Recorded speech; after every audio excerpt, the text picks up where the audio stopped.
Crazy busy. Okay, we're going to call this meeting to order. We do have a quorum of the board. We have 4 in person, and board member Olson is online via Zoom. I don't have a clock where I can see what time it is. 6:05. 6:05, we're calling it to order. And so we are at this point going to stand for the Pledge of Allegiance.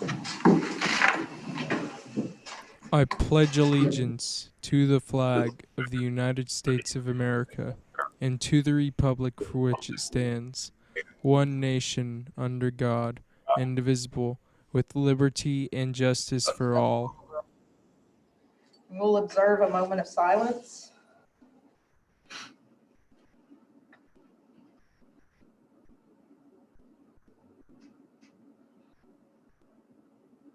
Thank you all.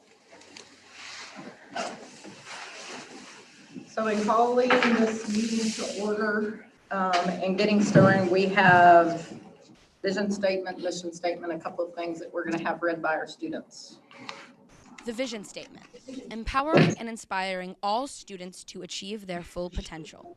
The mission statement, Wimberley ISD is dedicated to excellence in education that fosters a culture of kindness and respect, creates lifelong learners, and empowers students to make a positive impact in their community. We believe that everything that we do should help ensure the success of all of our students.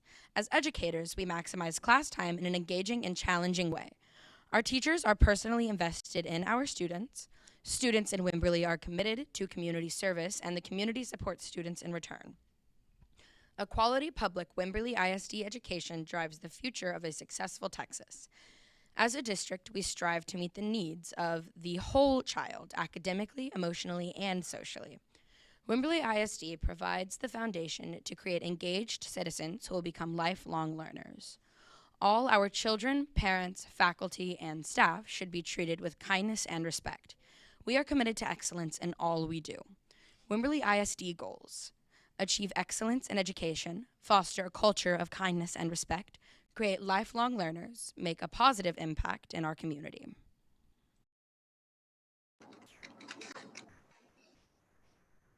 Okay, we have tonight, we've had several months of special recognitions that we weren't quite able to get done or recognized due to all the challenges that we have, but tonight we were very, very committed to getting recognitions done for some of our rock star staff members, which is our Wimberley ISD counseling staff. So we're going to turn that over to Mr. York. So, ladies, I cannot say enough about what you dumped in your lap. You know, I was trying to backtrack. I think that this school year started when? March 13th, and then we're fixing to approach the annual. But in order to list and to make it, to explain what those duties really are that we've kind of dumped in your lap, I've asked Amy to come forward because she works so closely with you guys. So. Yeah, I love it. I love it that you guys do so much that it can't even be explained by somebody outside of what you do. So I feel honored to be asked to come up and talk about what you do. And in a normal year, you know, just like our vision statement said, our counselors really hold the place of the whole child. We have so many different people, and every position is so vital. And the counselors are the hub. They hold it all together. They hold the academic piece, they hold the social piece, and they hold the emotional piece. And they do it in a way, if you haven't ever worked in a school, like in a work setting, there are CEOs and CFOs, and we know who those are on the building, but they're the general managers. They hold so many different hats that it would be hard to explain. They plan individually with students academically and just their own personal plans. They, I could keep going, crisis intervention. And this year though, in particular, I want to say, I really want to recognize them because they already were the hub of the school. And with being remote learning, with all these challenges that we face, we used to know how important they were, but now we know how important they are. They are the glue and the heart of the school. And I couldn't be prouder to work with them. There's a counselor shortage. If you don't know this, I know other directors in other districts that they have schools without counselors. Not only do we have counselors, we have the best in Hays County, I would say. They do so much for each and every one. And they have risen to the challenges of what COVID and what the pandemic and what Snowvid and everything that's thrown at them, they've risen. They've risen to the we have had more and more after hours response to crisis intervention because our kids are learning remotely. We get emails and Go Guardians and P3s have worked around the clock. And we have had those issues not just at high school and junior high, but now trickling down to the younger and younger grades. And so they're there not only for the students, but for their parents and the community. And we're thanking them today with plaques and things like that, but know that we recognize their value and importance, and we couldn't do without them. So I want to thank each one of you individually. So Jacobs Well, Jill Jacobs, come on up. Maybe we can come up here and you can get your things and we can.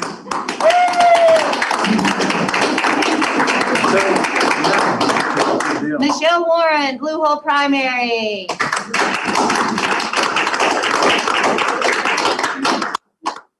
Mindy Grogan, Wimberley High School. Adriana Phillips, Wimberley High School. Last but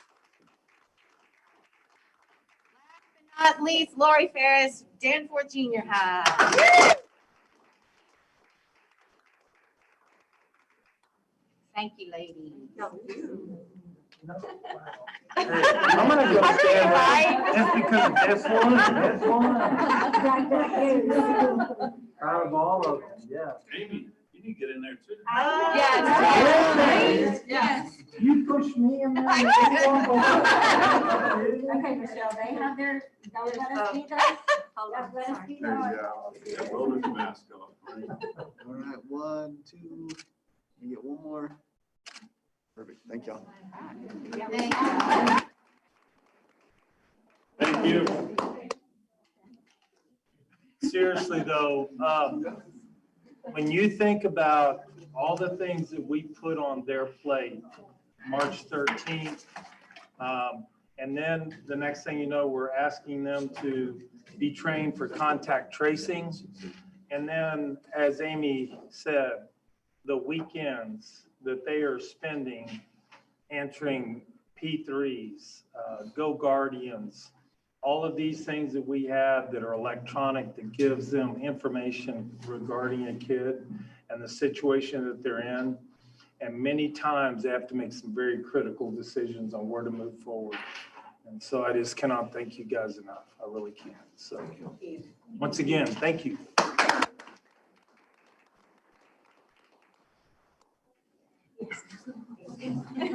Thank y'all for coming out. Sorry I was late. Glad I got to at least join the end.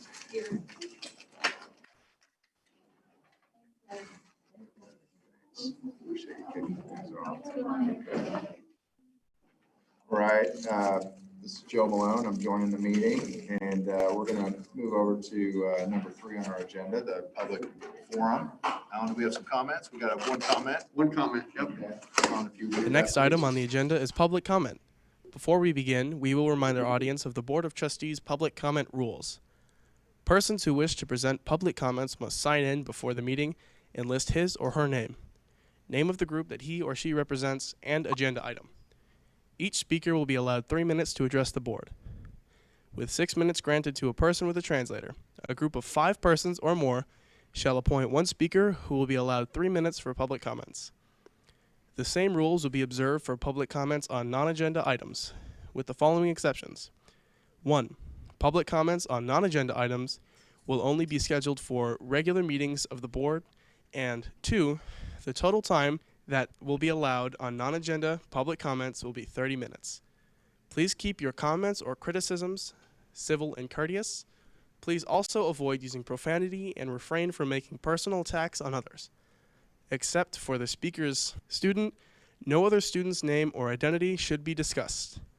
If you have a concern that you would like heard or resolved, please present your concern through the district's grievance policies. Grievance forms can be obtained at the Central Administration Office or on the district's website. Trustees are not permitted by law to respond or discuss public comments. However, the board president may direct a speaker to appropriate administrator for further discussion. We had one comment today submitted by Jeannie Ybarra. She wrote, "My son, a junior at WHS, has a required reading of a book titled The Orphan Train. Within this book is a very graphic, detailed account of a 10-year-old girl being held down and raped by a foster parent. I've reached out to the English teacher, Mr. Valentine, and to D. Howard. I've been told students will be instructed to skip this chapter and will be given a summary for that chapter. We all know that will not work with teenagers. I became aware of the contents of the book because when it was assigned, I took it upon myself to read it first. It is my concern that parents were not informed of the graphic nature of this book. How many parents will read the book first? I'm sure that I'm one of a few. If this book were a movie, it would be considered rated R mature. We as parents would have been notified by the school prior to students viewing said movie. The English class is due to start reading this book on Monday. I have informed D. Howard that I will simply remove those pages from our copy since we own the book. Again, let me be clear that I understand this was an important time in American history, but I believe this should not be required reading for a high school English class. Thank you, Jeannie Ybarra."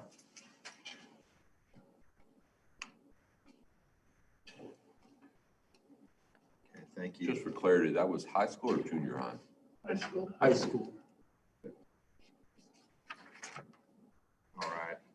Just as a reminder, the board's not permitted to respond to public comment. Thank you for reading that, Alan. We're going to move over to item number 4 on our agenda, which is our consent agenda. Do we have a motion? I would move that we approve. Second. Motion and a second. Any discussion? Hearing none. All in favor? Got unanimous in the room, and Lori's, I think. That's Moises, the other one. Oh, okay. Yeah, so we've got a unanimous vote. We're going to move over to motion approved. We're going to move over to item number 5 on our agenda. Discussion on purchase of band uniforms. Who's leading that, Dwayne? Yeah, I'm going to lead this. Okay. Thank you. So John came to me probably at the very beginning of this school year and was, giving me some illustrations of how our band uniforms are now moving on to year 10. And the issues you have with band uniforms, you got to understand is you buy certain sizes, and then I think Tracy can even speak better about band uniforms than I can.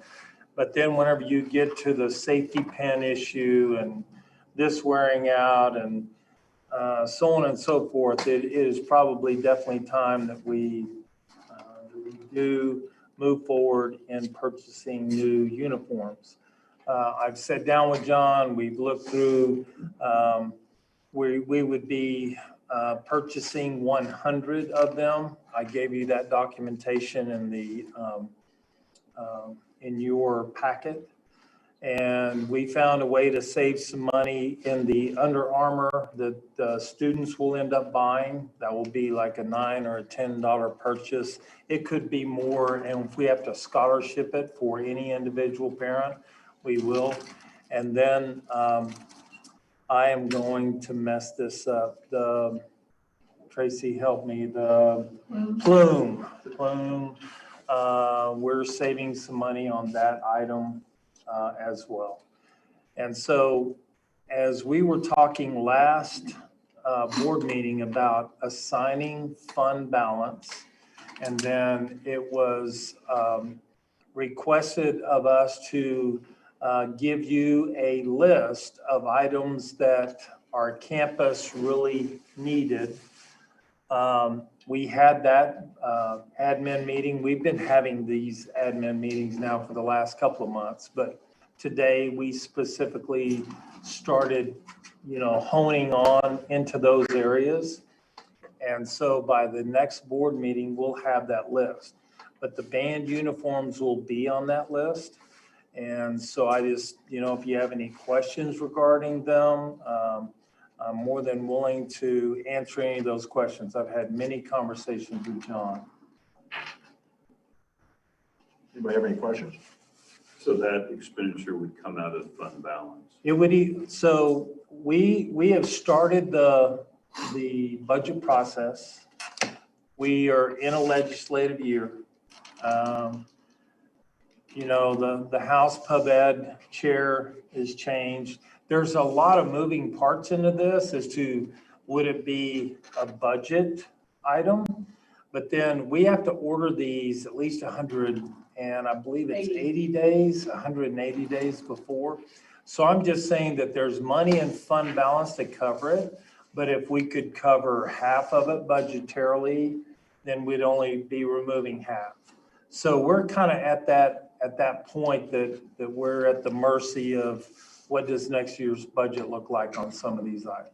In order to put forth an order, what do you have to put down, Dwayne? All right, so my authority is within this limit. Yeah, So- I was going to say, you have the authority to do this. Yes, so what I wanted to inform you that it's within my authority. And so therefore, my recommendation is that I give John permission to order these.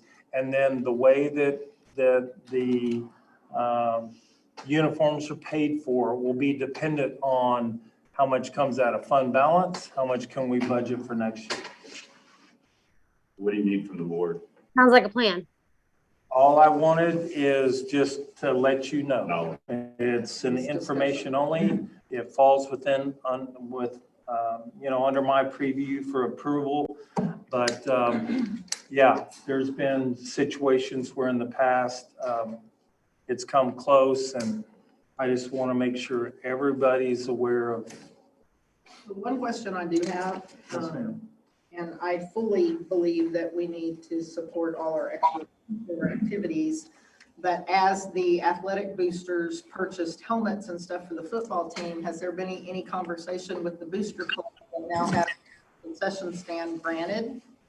Not this last year with COVID, but has there been any conversation with that? Because as most know, I have an extremely long history with this, and the last set of uniforms were made to last because we couldn't get approval for new uniforms, and we had to use those for 26 years. No. So, And so John and when and we bought the last ones, those were supposed to be good for 14 to 16 years was the planning of that. No, I remember those discussions because you and I were a part of those. Yes, I have had discussions with John, and I just wanted to inform the board that we're moving forward with this expenditure. And he requested more than 100, and I felt like that, given the fact that we've got maybe 68, 70 in the band right now, having 30 additional is a good number. So if they wanted to I have am some more. requiring maybe that they the company is saying that, hey, listen, we are going to cut the die, or Yeah. I'm just, as It's an a die athletic lot. director, It's a that's die what lot, it's- yeah. So that will be in existence for 15 years, just like the last uniform. And so, So we could order more if we needed them. And they would match. they would match, the dye's the same, the color's the same. These are wash and wear, believe it or not. They So are the don't ones have we to have be right now. taken to the cleaners. So are the ones we have right now. Oh, okay. I did not know that. Yeah. I didn't know that. I mean, we sent them to the cleaners Yeah. just because we know how they get handled and that kind of stuff when I was there. But they can be washed. Okay. But that is a good thing because the old ones could not. Joanne, I have just a question. Yes. I fully support this. I'm good with it. I have a question about, in general, do we have some sort of schedule by which we purchase new uniforms for all different extracurriculars and athletics that need it? Or is it just sort of when the coaches decide they need them, they come forward and ask for those, or how's that done? So there's two ways that they handle it in athletics. Doug, well, Weldon had them on like a 3 to 5 year schedule, depending on the sport. I mean, you know, when you talk about football, of course, they're going to get kind of beat up a little bit sooner than, you know, maybe basketball or volleyball. But then the booster club comes in, and it's just like Tracy said, the booster club approached me as well as the band director last time we approved these. And the booster club had an amount of money that they were willing to support the replacement of this. So to answer your question with one answer would be very difficult, because the booster club sometimes, you know, presents to the head coach, hey, listen, we would like new uniforms. We're willing to pay for them. We're willing to pay for 90% of them. But it is on a rotation, and it's a 3 to 5 year rotation. But football uniforms right now, I know that dye is good for several years down the road. And so most of those are replacements. But the other side also is athletics has a trickle down, because we have varsity, we have JV, we have 8th grade, 7th grade. So they're being passed freshman down. teams, where band is only one. There isn't a pass down because the junior high band doesn't have uniforms with it. So we get, on the athletic stage, we get quite the wear out of uniforms that are purchased, because they go on for several years past just when the varsity uses them. Okay, well. any I further- think you'll be very pleased with it too, Lori, just to expand on this. I think that John and Rance did a good job with parents in picking out the new uniform, and No, I'm sure they'll be great. All right, well, that was a good discussion. Let's move on then to item number 6, which is our reports. First one in there is the health and safety report. That's of course in our packet, no discussion on that. Our next one is our CFO's report. I see Moises on the screen. Can you hear us okay? Yes, I can. Good afternoon, everyone. Hello, I'll turn everything over to you, sir. Okay. Well, I'm glad to be back and just finding out that things are going well there at the district. I think I left things in pretty good hands. So everything is going well. I got back to the office just last week, so I got to meet with each of my staff. But as far as the financials, I am reporting for January as of the end of the month, 31st January, and our tax collections seem to have improved, although it did decreased a little compared to the month of December. So, but we are looking at cash and total investments at 26.2 million, of which the general fund makes 67%, and the debt service makes 21% of that. Our unaudited ending general fund balance as of the end of January 31st is 16.8 million, which is of course equivalent to about 8 months operations. So we're doing good. As far as the revenue collections in the general fund, we have collected 75% of our projected, which is 19.8 million. Our expenditures are in line. We have spent 42.5%, which is equivalent to 11.7% of the total budgeted operations expenditures. In the nutrition program, we have collected 26%. Of course, a lot of that has to do with the amount of meals that we are serving. So we are doing very low. Looks like we are still within the amount that we had anticipated that we were going to dip into fund balance to make up for some of that revenue lost in the nutrition program. So we have to spend also 42% of the nutrition program expenditures.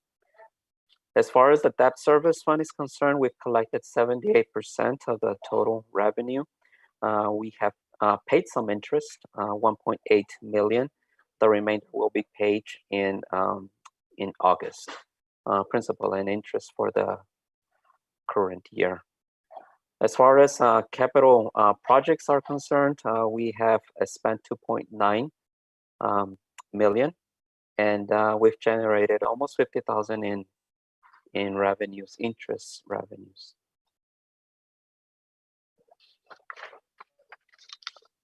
In the proprietary or enterprise funds, we continue to have a surplus here on each of the programs, resulting with a net profit in the Scott After School program of 19,000, in the Jacob's Well After School program, 13,000, and in the not Scott but Blue Hole tuition base, 114,000 surplus as of the end of the month. Our tax collections, as I was saying, we collected 34% of the total levy during the month, which is equivalent to 77% of the total year-to-date levy. We are 8% less than compared to the previous year at the same time. Last year, at the same time, we were already at 85%. So we are down 8%. As far as the budget collections, we have collected 80% of the budgeted revenue, tax revenue, whereas the previous year we were at 85%.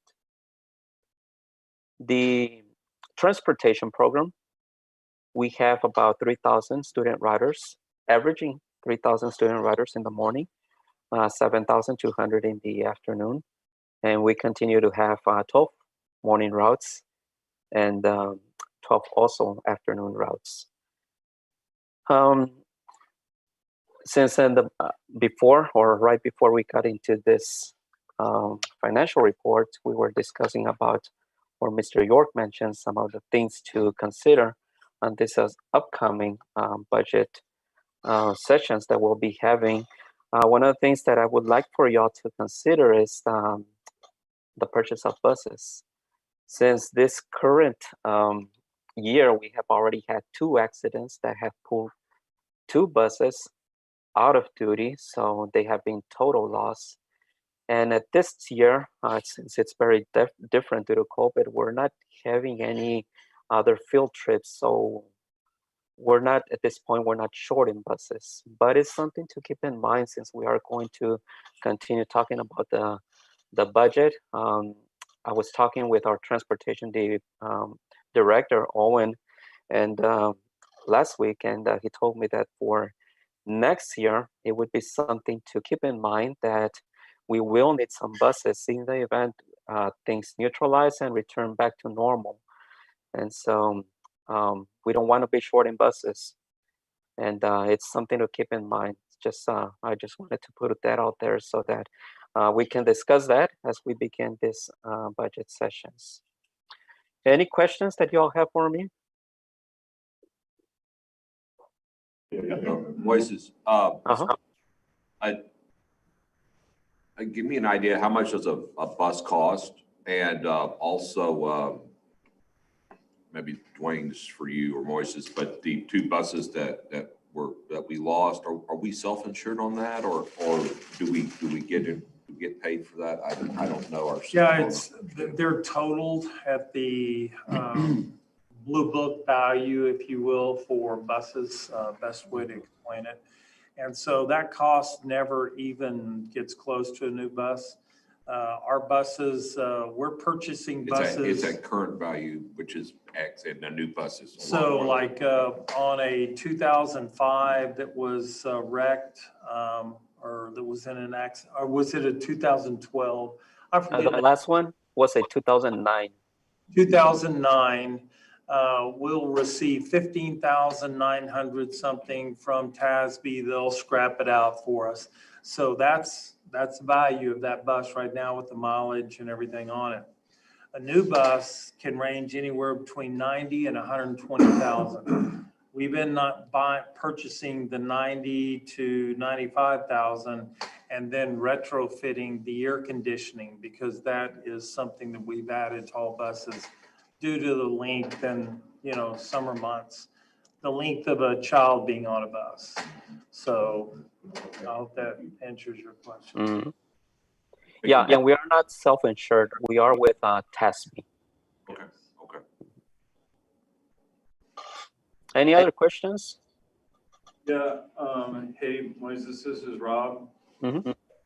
So, you know, one of the things I've noticed in the last few years, like attending volleyball matches and stuff like that at away matches and football games, is the literal tire situation on our buses. It sounds minor, but it's quite the big deal. So I'd love for Owen to survey the actual tires on our buses and see how we're doing there. Because in my estimation, I remember Dwayne and I had this conversation years ago. They were in want. And so that may seem like it's a myopic idea there, but it's quite important for traction and such for all the buses and what they're doing for WISD. Yes, that's a pretty large expense, especially when you buy, well, the good thing that the district did is that when the buses were purchased, they were purchased in bulks, not in total amounts. So not all of your expenditures comes in at once. It comes in increments based on how many years you have them in service. One of the mistakes that we did in my previous year before I got there was that all of the buses were 20 buses were purchased in a single bond issue. So imagine replacing tires for 20 buses. We don't want to do that in our district. So, but that's those are expenses that Owen is keeping pretty good track of. And if y'all need a report on maintenance of the buses or things like that, we do have a rotating replacement schedule that he can share with you all if you need to. Which is along those lines of the comment you made about the buses and Yes. buying in the bond. Do we typically have a routine line item in our budget that we try to replace older fleet inventory on an annual basis, or is it more spread out typically than that? The history on the school district is that the buses have been purchased mainly with bond funds. So every time that you all issue bonds, you use some of that money to purchase buses. There has never been a capital item in there in your operating budget for the purchase of buses, other than just minor capital repairs or equipment as need arises. In your experience in school districts, is that normal? Considering the circumstances, yes, the majority would put purchases for buses in a bond issue. Yeah, you don't want to carry a lease note on your operating budget if you don't have to. My experience, like in the county, right, we had to buy a large amount of, for example, like law enforcement vehicles every year. It was just part of what was built into your budget. So I was just trying to learn more about how. So what I've had, Owen, I mean, what we've been doing now for the past 5-6 years, since the last time that we had the largest order of buses, is that not only are we putting them on a regular maintenance plan, you mentioned tires, that is budgeted every year, okay, for possible replacement.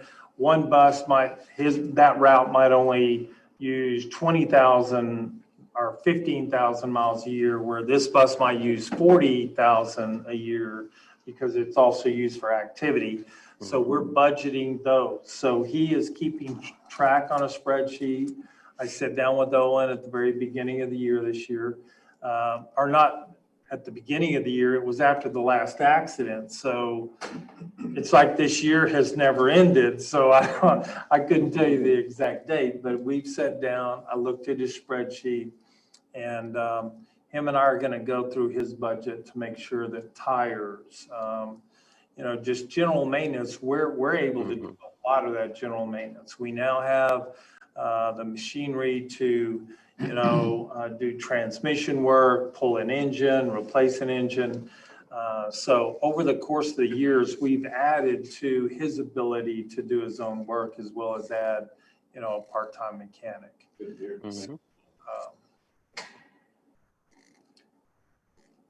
Okay.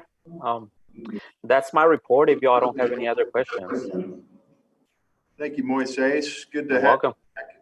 And look forward to seeing you in person before too long. Yes, thank you. So do I.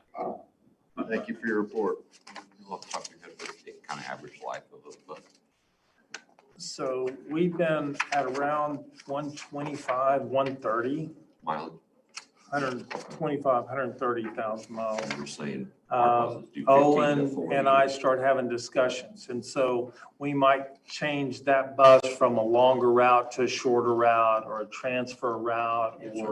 So we're rotating buses all the time. So kind of a 5 to 7 to 8 year kind of area. Yeah, it's, and it just depends on the route. Our routes change every year. Somebody buys property way out there and, we're trying to find a midway to go get them. And so, but that is happening less and less. So we're able to target more on individual buses. Thank you. Okay.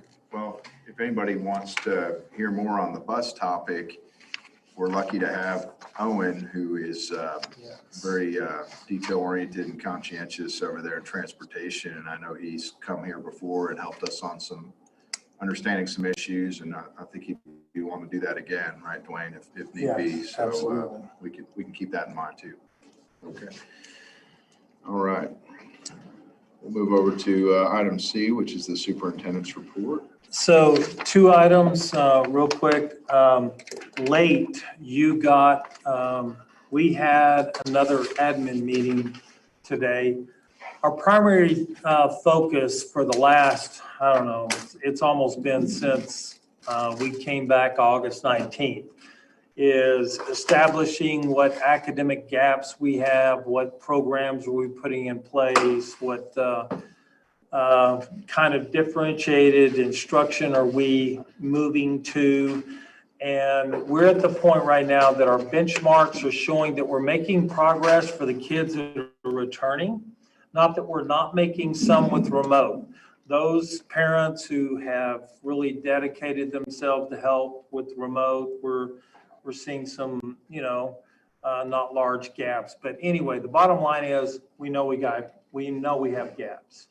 So we did not budget for summer school this year for anyone other than the state mandated, which is your English language learner, your special ed programs. That's all budgeted.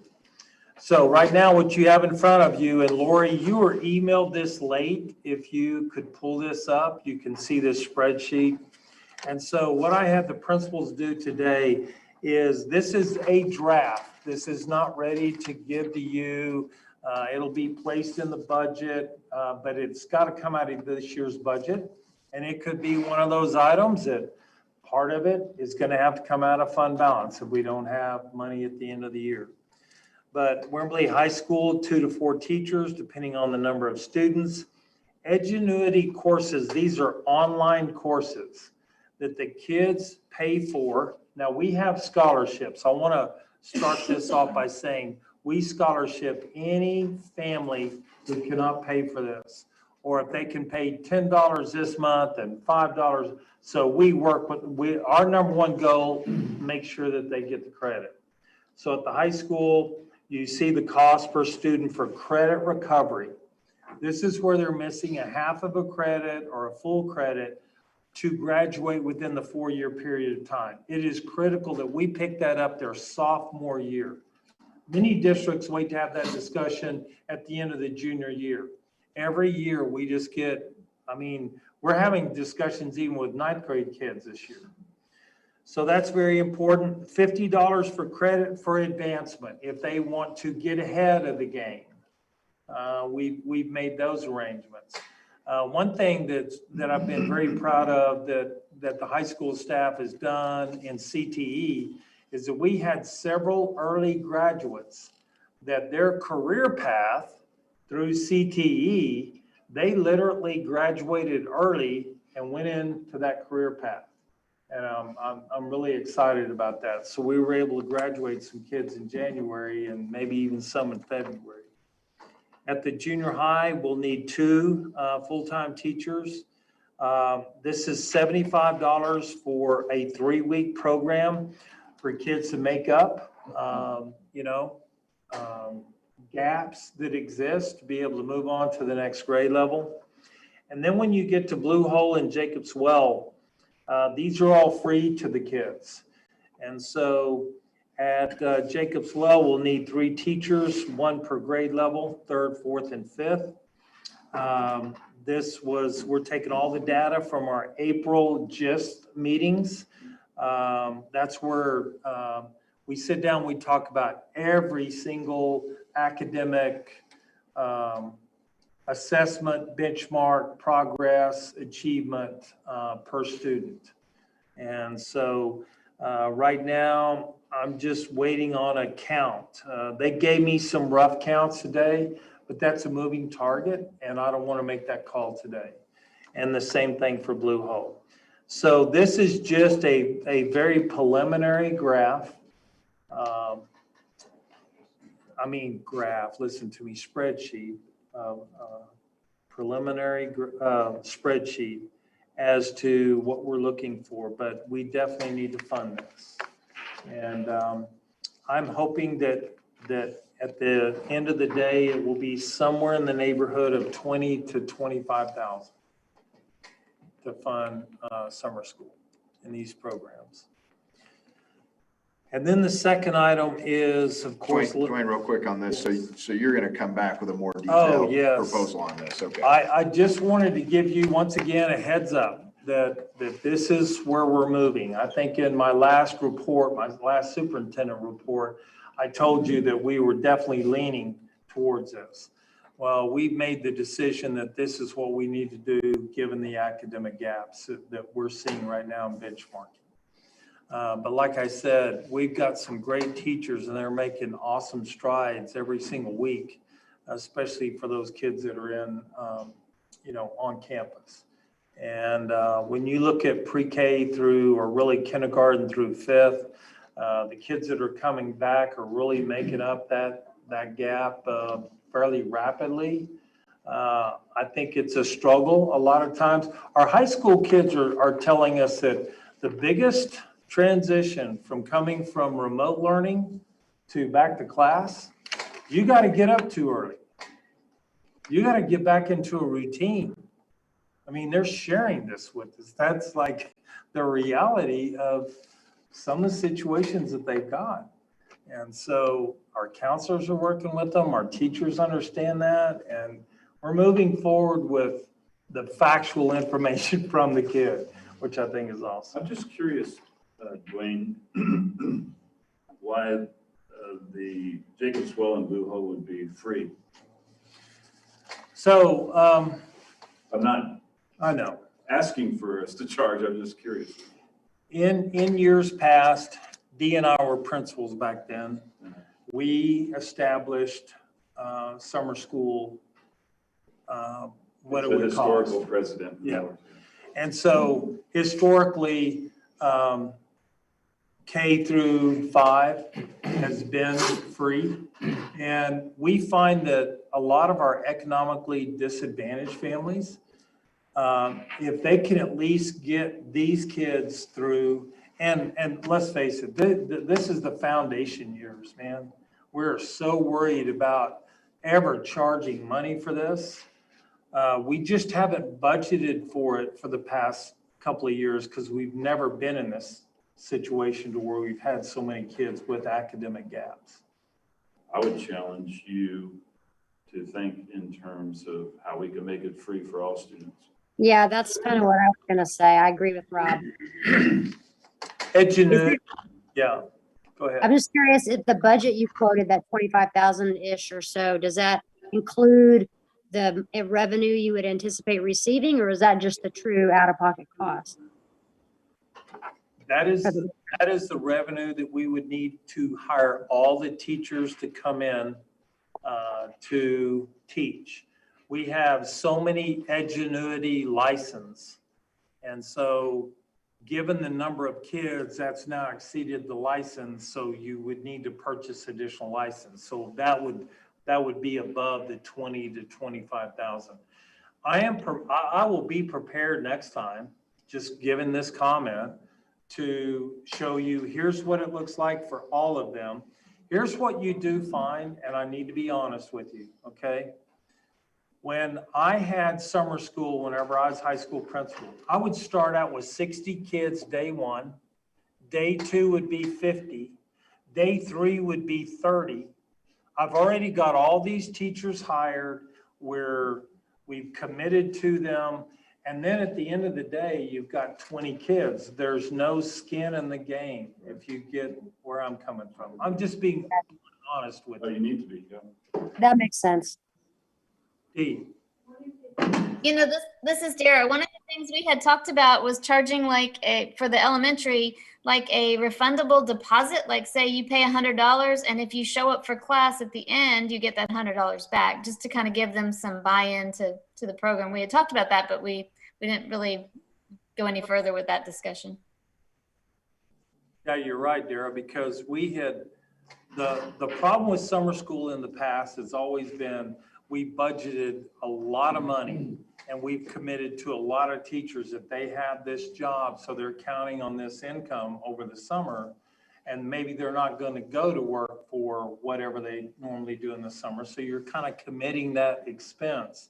But then the attendance rate is like, I'm talking seriously, at the high school level for me, if I had a 40% attendance rate on a daily basis at the high school level, that was awesome. That was awesome. But that was back whenever we had pencil, paper type instruction. Now we've turned to Edgenuity, and Dee had a comment. Yeah, I was going to say, it's very skills-based K through 5, and we're really trying to get those kids' reading levels back up. Mathematics. When we were looking at the qualifications for who's going to come to junior high or high school, summer school, those are the kids that have either not had enough seat time to get credit or have just flat out not passed the subject area, and so they're going to have to repeat that course. So it's a little bit different in how the selection for the kids are in terms of qualifying for summer school.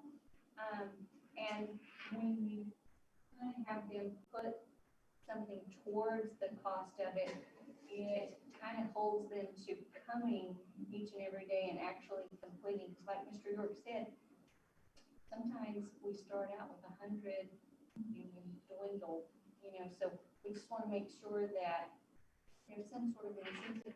Mira did have that great idea about A deposit, and then. Yeah, that's not a bad idea. Yeah. That's a great thing too. I would encourage you, Dwayne, Dean, to pursue Dara's idea. Yeah, Dara and I have talked about this on several occasions as to how to, because even kindergarten through 5th grade, you have low attendance. It starts out real well, and then, that we go on vacation and then, forget the rest of the year, just go ahead and take it off kind of thing. And I mean, it's just, so like I said, I wanted to bring this to you guys tonight to give you a heads up that we're preparing for summer school. And this was, this spreadsheet is a culmination of probably 6 or 7 independent conversations I've had with the principals, as well as a couple of meetings that I've had with them. So we'll target the specific campuses. I think that K through 5 will be on the same type of scenario, as well as 6 through 12, although your sophomores and juniors are pretty critical because they've got to recoup those. Good discussion. Did you want to report on this certificate of substantial completion as well? Yes, so the certificate of substantial completion for Blue Hole is ready. Bob has not sent me that document. And I was looking in here, Dottie, did he get you that document? All we have is the one that you signed, that substantial completion. Yes. And so we've been in the punch list stage, if you will, for Blue Hole. And we continue to punch off that list. But we're definitely, I mean, all funds have been expended out. I shared with you all that spreadsheet of what we were able to pay for as far as the air filtration system, the tennis lights. We were able to absorb those costs through the money remaining in the bond funds. Okay. Any further on that? No, I'll talk budget next time. This is a moving target. And it's all about legislation. Look forward to that, then maybe on next month's agenda or as more information comes in. All right, good. Moving over to item 6D. This is the board president's report. Not a whole lot to discuss here. Dottie, did we need to update on the board training? I think. Yes, the only one was Rob. He completed 3/4 of an hour before the deadline on January the 19th, I think, Rob. It didn't come through TASB at the time of the reporting, so it's on there now. We just want to make sure we have that correction. Oh, okay. Great. So he exceeded his requirements. Achiever in our midst. Okay. Thanks, Rob. Just following y'all's prime example. As we look at the calendar, we missed a meeting to kind of sit down and have a more thorough, kind of lengthy discussion on a special meeting to discuss superintendent's review. So we're going to kind of broach the subject a little bit in executive and then see what we need to do from there. So we'll kind of be talking about, future meetings and that sort of thing later. Anything else on that, Dottie, that we need to touch on in terms of agenda, calendar? No. All right. So we're going to move over into our closed session now, and then we'll also take a break. But I'll read this first. The board may adjourn into closed session pursuant to Texas Government Code Section 551.071. The board may then re-enter into open session for further discussion, necessary action, deliberation to include or may include regarding security devices or security audits, personnel matters. The first one, was Texas Government Code Section 551.076 and 551.089. That's security devices and security audits. Personnel matters, Texas Government Code Section 551.074. New hires, terminations, employee discipline.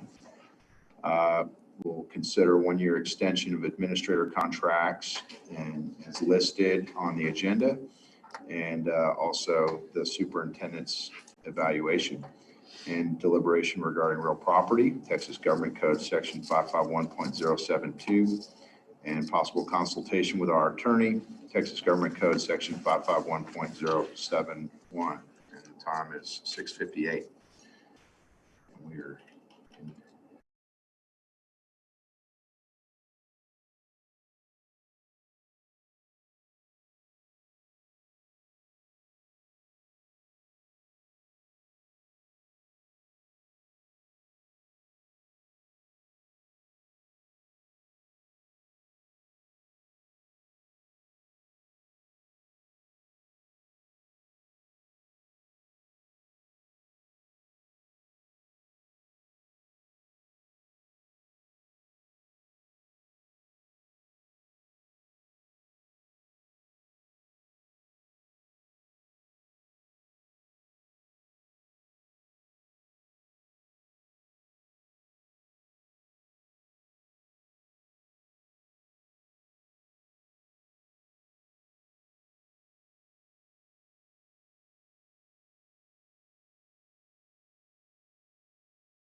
roll back into open session. The time is now 8:26 and we're back in open session. Do we have any action?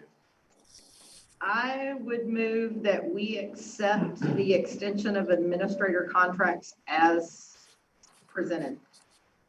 Second. Second. Take your pick, Dottie. Motion and a second. Any discussion?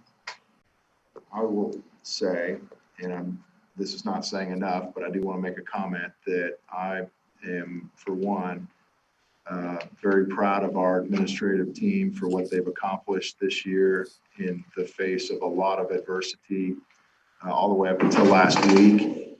And I appreciate each and every one of them and all the extra hours and time and attention that's gone into making this district great. And thank you. Here, here. 300%. Motion is second, all in favor? It's unanimous. Motion. I would make a motion that we approve the creation of 2 new positions for a reading intervention teacher at Blue Hole and an intervention teacher at Jacobswell Elementary. Second. Second. Motion is second, any discussion? These were based on recommendations and that's the basis of the motion. All right, all in favor, raise your right hand. Unanimous motion. I would With move, my left hand, sorry. Right hand. We got you. I move that we accept the resignation of David Curry. Second. Second, any discussion? Hearing none, all in favor? It's unanimous. And I would motion that we offer teacher contracts to Cheyenne Gold and Emily Wilkinson. Second. Second. Lori, did you second? I did. Thank you. Any discussion? Hearing none, all in favor? Okay, unanimous. Motion to adjourn. Wait. You didn't do the chemistry math teacher. We're not doing that this meeting. Oh, That's okay. just for the next budget cycle. Oh, okay. Oh, yeah, that's right. I remember the way it said that. Never mind. Okay. No problem. Thank you. All right, you. y'all take care. Bye-bye. Bye, Thanks. guys. Bye-bye. Feel better, Ken. Thank you. Talk to you guys soon. He's He has sick. COVID. Oh, he has COVID.